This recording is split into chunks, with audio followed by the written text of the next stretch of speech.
Assalamualaikum dan salam sejahtera. Saya Manu Alabati Syamil Tihom Wagarudin. Dan saya Nadina Maira binti Muhammad Fadli. Kami ingin melaporkan majlis yang berlangsung pada hari ini iaitu Khatam Al-Quran dan Subhasi Raya bertempat di SMK Tengku Afzal. أيوة فيكم مننا نفس روحنا ودمنا قلبنا بيرتاح هوام للي فعلا زينا الكلام نفس الكلام حتى نفس الاهتمام عشرة مش ممكن تهون يوم من الأيام حتى لوننا وشكلنا يعني أنا شبهك تمام وبتجمعنا حاجات حلوة أكيد يلا نمد الإيد من غير كلام.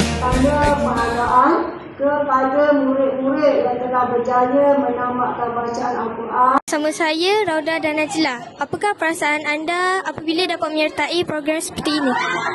Perasaan kami sangat gembira apabila menyertai program Khatam Al-Quran kerana kami telah menghabiskan 30 juzuk dalam masa bulan Ramadan ini.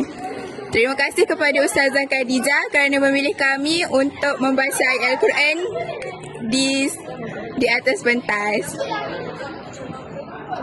Bersama saya Ustazah Khadijah yang mengajarkan program ini. Boleh kami tahu apakah kepentingan pengajaran program ini kepada pelajar?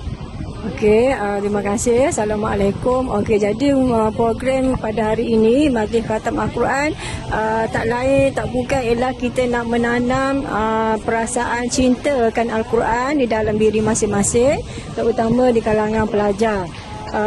Jadi kita ingin memberitahu pelajar bahawasanya Al-Quran tu sangat penting dalam kehidupan kita dan perlulah dibaca dan difahami ayat-ayat Al-Quran dan juga diamalkan dalam kehidupan supaya dapat menjadi pelajar bukan sekadar pelajar yang solehah dalam akademik, tapi juga menjadi pelajar yang cemerlang dalam sasiah diri. Itu antara kepentingan ataupun objektif program kita pada hari ini.